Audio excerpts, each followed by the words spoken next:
이쪽 저 보이게 서주시면 좋을 것 같아요. 이 앞쪽으로 더, 뒤에 계신 분들 이 앞쪽으로 더 모여주시면 좋을 것 같아요. 네, 이쪽 안 들리시는 분들은 좀 가까이 서주시면 좋을 것 같아요.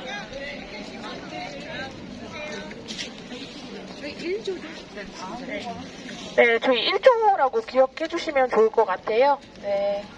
네. 여러분 안녕하세요. 안녕하세요. 네, 저는 경복궁 해설사 조지영입니다. 만나서 반갑습니다. 네, 반갑습니다. 네, 촬영은 저희가 안 돼서 부탁드릴게요. 네. 사진은 자유롭게 찍으시거나 하셔도 되는데, 저희가 이렇게 해설 준비하는 것도 하나의 이게 지적재산으로 되기 때문에 영상 촬영이나 이런 거는 안 되시니까 부탁드리고요. 각각 이제 오신 분들끼리 사진 찍으시는 거는 상관없으세요. 건물 찍거나 하시는 거는. 일단 이 경복궁에 대해서 한국어 잘 하신다니까 편하게 한국어로 설명할게요. 괜찮으시죠? 네. 이 경복궁이라는 궁궐 많이 들어보셨고 많이 보셨을 거예요. 일단 한국에 오시면은 처음으로 오시는 궁궐이 바로 경복궁일 텐데요. 이 경복궁은 우리나라 한국의 여러 역사 중에서 가장 이제 마지막에 이제 조선이라는 나라가 있습니다. 조선 시대 때 첫 번째로 만들어진 궁궐이에요. 조선이라는 나라가 처음 건국된 게 1395년이었는데요. 92년이었는데요. 이 경복궁이 생긴 게 1395년이었어요. 3년 뒤에 생기게 됩니다. 그러면 그 전에는 어디서 왕께서 생활을 하셨을까요? 궁궐이 없잖아요. 네, 나라는 1392년에 건국되고 궁궐은 1395년에 만들어졌습니다. 그러면 왕께서는 어디 계셨을까요? 중간중간에 이렇게 퀴즈가 있어야지 재밌죠? 네. 네. 우리가 조선이라는 나라 전에는요, 고려라는 나라가 있었어요. 이 고려의 나라의 수도는 지금 북한에 가보시면은 이 개경이라는 공간이 있습니다. 이 개경이라는 도시에서 나라가 새로 생겨나다 보니까 그 고려의 궁궐에서 왕께서 다시 조선이라는 나라를 여시면서 수도를 그대로 두진 않고 새로운 곳으로 옮기고자 했어요. 그래서 신하들을 보내서 가장 풍수지리적으로 좋은 곳을 찾게 했는데 그곳이 바로 이 한양이라고 불렸던 이 서울입니다. 이 한양은 서울의 이제 다른 이름인데요. 조선시대 때는 한양이라고 불렀고 지금 서울은 많이 커진 거예요. 옛날에는 서울이 그렇게 크지는 않았습니다. 맨 처음에 한양으로 정할 때는요. 풍수지리적으로 가장 좋은 장소는 뒤에 산이 있어야 되고요. 앞에는 물이 흐르는 공간. 이거를 한자로 말하면 배산임수라고 하거든요. 앞에는 물이 있고 뒤에는 산이 있다는 뜻인데 그런 공간에 건물을 짓거나 돌아가신 분들의 무덤을 만들게 되면요. 좀 더 좋은 기운을 받을 수 있다. 이런 생각을 옛날부터 갖고 있었어요. 그래서 옛날 분들은 건물을 크게 짓는 것보다 중요한 게 가장 좋은 땅을 고르는 게 중요했다 했습니다. 그래서 그렇게 좋은 공간이 바로 한양이라는 공간이었고요. 이 안에다 이제 궁궐을 처음 만든 게 경복궁인데 이 경복궁이 만들어졌을 그 당시 1395년 당시에 건물이 지금 있을까요? 없을까요? 지금 하나도 없습니다. 이유는 1592년에 임진왜란이 있었어요. 일본에서 이제 도요토미 히데요시가 군인들을 보내는 큰 전쟁이 있었는데요. 그 전쟁 때 일본 군대들이 들어오면서 궁궐에 이제 불을 지르면서 갑니다. 그때 당시 경복궁뿐만 아니라 동쪽에는 창덕궁, 그 옆에 창경궁까지 있어서 궁궐들이 여러 개가 있었지만 전쟁 때 다 타버렸어요. 이 전쟁이 끝나고 나서 궁궐이 여러 개가 있는데 이걸 한꺼번에 다시 만들려고 그러면 힘들겠죠. 그래서 왕께서는 한 궁궐을 먼저 다시 짓자 해서 선택하신 궁궐이 바로 동쪽에 있는 궁궐 창덕궁이었습니다. 이 창덕궁은요, 지금 여러분께서 동쪽으로 한 30분 정도 가시면은 안국역이라는 지하철역이 있어요. 거기서 가깝습니다. 거기서 이제 창덕궁을 새로 만들게 되면서 왕들이 생활을 하시고요. 여기 경복궁은 270년 동안 빈터로 남아있다가 여기에 건물이 새로 생기게 된 거는 270년이 지난 후였어요. 1867년대 조선의 26대 왕 고종이 크게 궁궐을 다시 만드는데 여러분 팜플렛 한번 열어보실까요?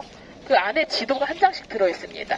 그 지도 보시면은 똑같은 면적 안에 건물이 500여 동이 있었어요. 500채 이상의 건물들이 있었는데 지금은 그때 당시의 건물이 10%밖에 안 남아 있습니다. 90% 이상의 건물들이 일제강점기 때 또 헐리게 됐어요. 조선이라는 나라는요, 일본의 이제 식민지가 됩니다. 1910년부터 식민지가 되는데 그때 많은 건물들이 파괴됐지만 궁궐은 더욱더 많이 파괴가 됐어요. 90% 이상의 건물이 헐리고, 여러분 그 조선 총독부라는 건물 보신 적 있으세요? 사진이라도? 네, 조선 총독부라고 해서 우리나라를 이제 일본에서 지배할 때 본도로 쓰기 위한 건물을 궁궐 안에다 지었습니다. 있던 장소가 아마 저기 흑내문을 지나오시면서 다리를 하나 건너오셨을 거예요. 그 다리부터 매표소까지 있는 큰 공간까지 그 조선 총독부라는 건물이 바로 이 앞에 만들어지게 됐고요. 이 뒤에 있던 많은 건물들도 그때 헐려서 하나의 이제 전시장처럼 쓰이게 됐습니다. 일제강점기 때는 여기에다 여러 전시회를 열어서 조선물산 공진회, 조선 박람회 같은 엑스포 같은 전시를 궁궐에서 열었다 보시면 돼요.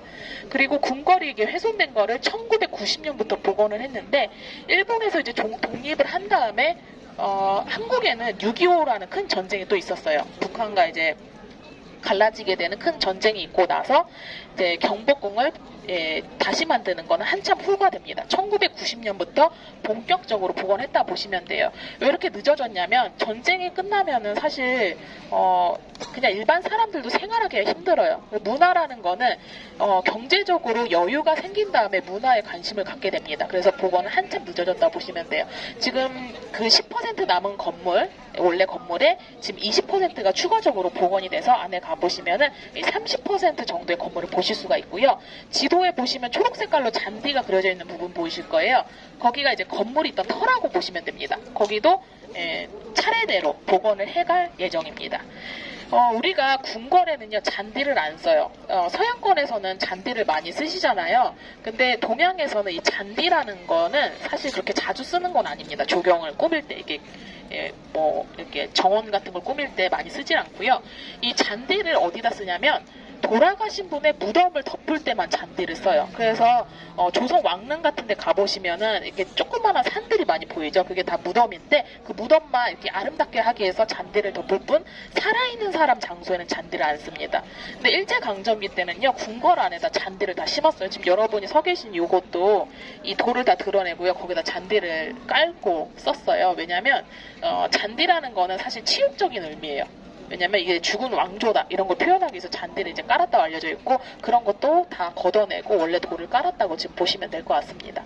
그리고 저희가 먼저 볼 건물은 여기 앞에 있는 건물인데요, 긍정전이라는 건물이에요. 긍정전, 한자로 써져 있어요. 이름이 보통 이제 한자로 써 있으면 오른쪽부터 읽어서 부지런하게 정사를 돌본다는 뜻입니다. 이 공간에서는 왕과 신하들이 참가하는 국가 행사가 있었던 공간이에요. 여러분 여기 옆에 보시면 이제 넓은 공간 보이시죠? 이 넓은 공간이 국가 행사가 있을 때 쓰이는 공간이라 보시면 되는데, 많은 신하들이 그냥 쓰지 않아요. 여러분 옆에 보시면은 작은 돌들이 많이 보이실 거예요.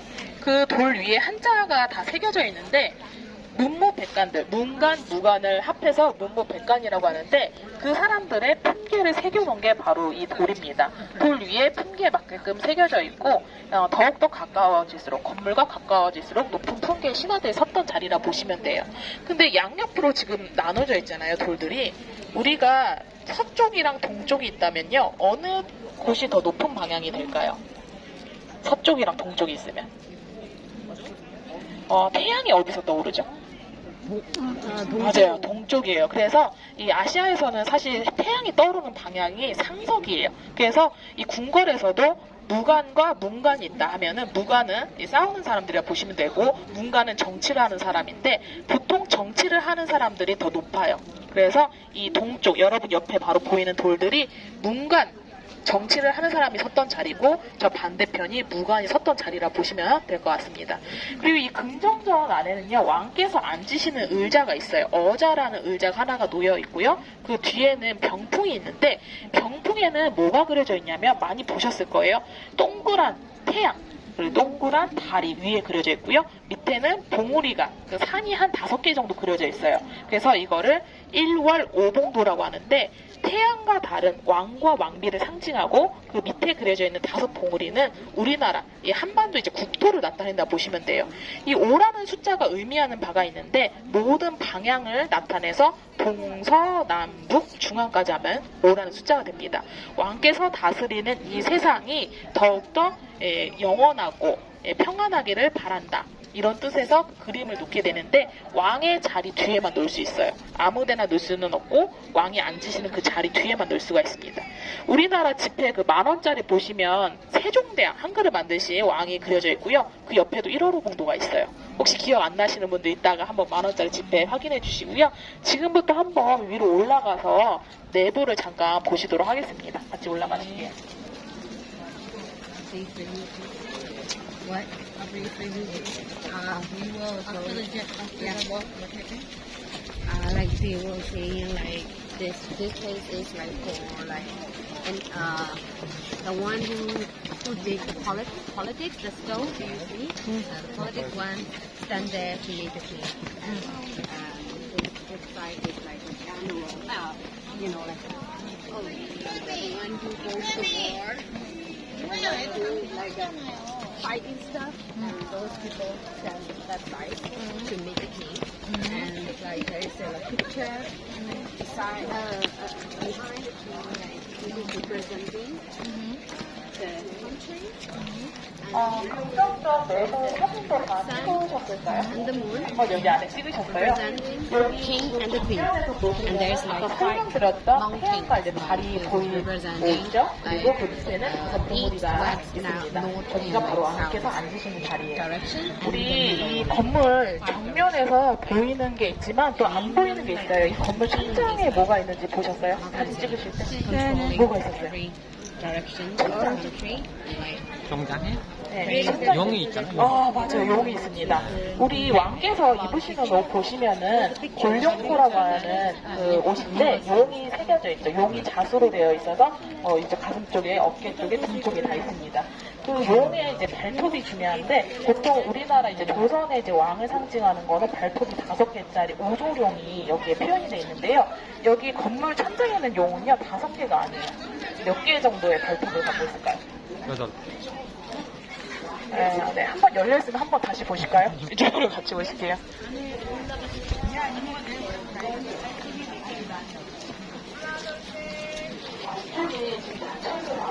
저쪽 반대편으로 가야 될 것 같아요. 반대편만 열려있네요.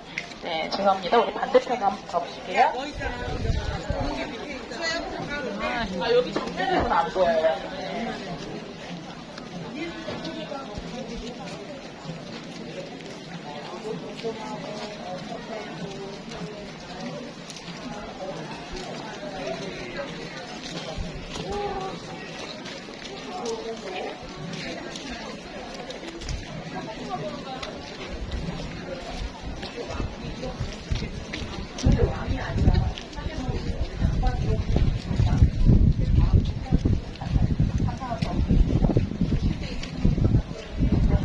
여기서만 보이시거든요. 한번 올라가셔서 천장 보고 보신 분들은 다른 분이랑 또 자리도 한번 바꿔주세요.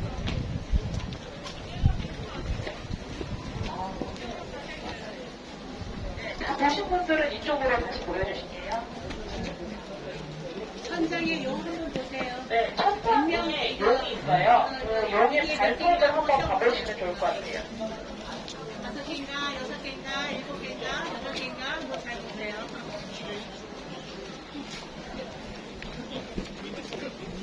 몇 개예요?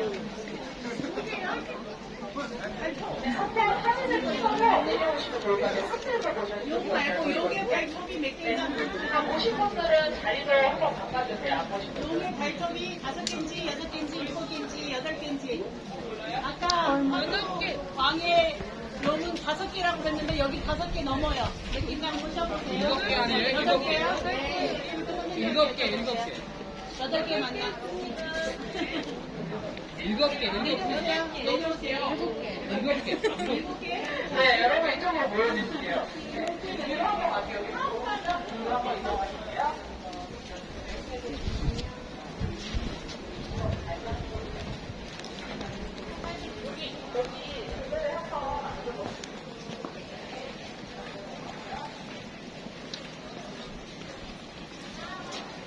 네, 이쪽에 한번 편하게 앉아주세요. 또 뒤에도 앉으셔도 돼요.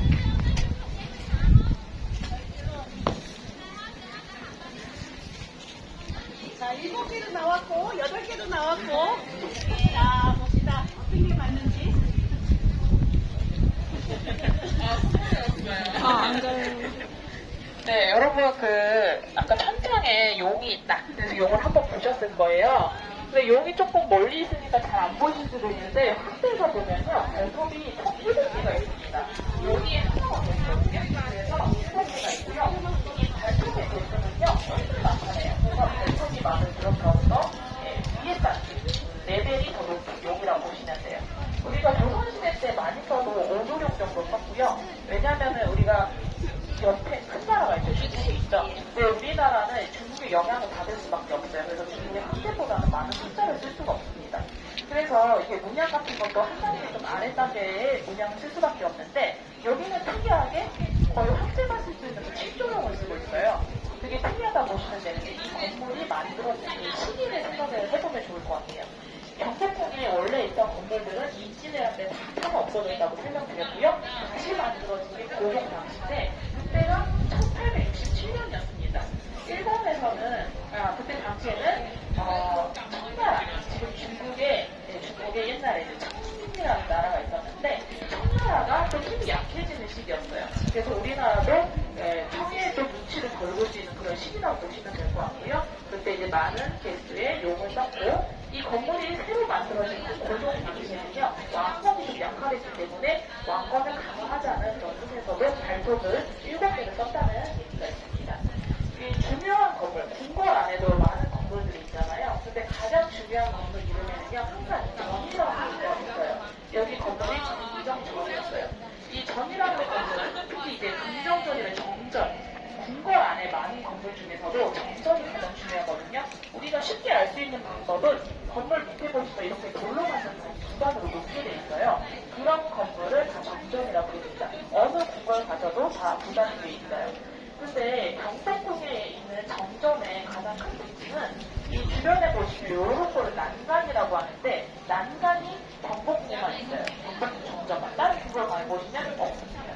이 난간 위에는요, 여러 가지 이제 동물들도 얹어놨거든요. 저 보시면은 여기 앞에도 잘 보이시죠? 여러 동물들이 있는데, 이게 세 종류로 나눠질 수가 있어요. 한 가지 종류는요, 여러분 시리즈 들어보셨어요? 12동물들. 우리가 생일 말할 때도 뭐 외국에서는 뭐 별자리를 많이 얘기를 하는데, 동양권에서는 이 동물로서 자기 생일을 나타낼 수가 있거든요. 그래서 그 12동물이 있는데, 옛날에는